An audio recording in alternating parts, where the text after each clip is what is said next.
തോറ്റിട്ട് വന്ന് ഇരിക്കുന്നു കൊശൂല്. നീ എന്തിനാണ് കോളേജിൽ പോകുന്നത്? ഇല്ലാത്ത പൈസ കൊടുത്തിട്ടല്ലേ അച്ഛൻ നിന്നെ പഠിപ്പിക്കുന്നത്. എന്നിട്ട് തോറ്റിട്ട് 24 മണിക്കൂർ നീ ഫോണിലിരിക്ക്. നിന്റെ ഈ കരച്ചില് നിങ്ങൾ ഇങ്ങനെ കൊഞ്ചിക്കോളാ. ഞാൻ നോക്കിക്കോളാം, നീ പോയട്ടാ. എന്തിനാ ഇങ്ങനെ കെട്ടിച്ചുട്ടി കോളേജിൽ പോകുന്നത്? തോറ്റിട്ട് വരാനാ? മതി, ഞാൻ വർത്താനം പറയാം. മതി, നിർത്ത്.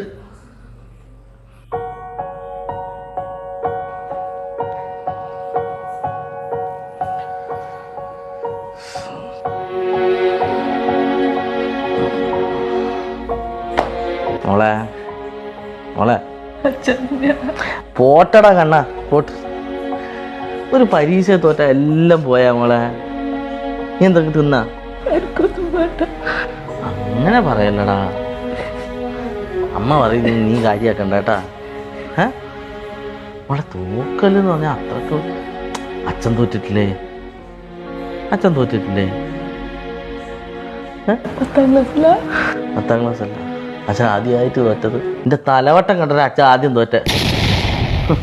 ഇത്രക്ക് മന്ദബുദ്ധിയായ ഒരു കുട്ടീനെ പെറ്റതുകൊണ്ടാണ് അച്ഛൻ ആദ്യം തോറ്റ. പിന്നെയും തോറ്റ്. ഇല്ലാത്ത പൈസ കൊടുത്ത് ഇന്നെ കോളേജിലേക്ക് കെട്ടിയെടുത്തരാം. അതൊരു കോളേജിൽ നിന്ന് കൊണ്ടുവരുന്നില്ല. മറ്റേ മുട്ട തോറ്റിട്ട് മുട്ടിയിട്ട് കൊണ്ടുവരുന്നിട്ടില്ല. എത്ര മുട്ടയാണേ ഇടുന്നു നീ?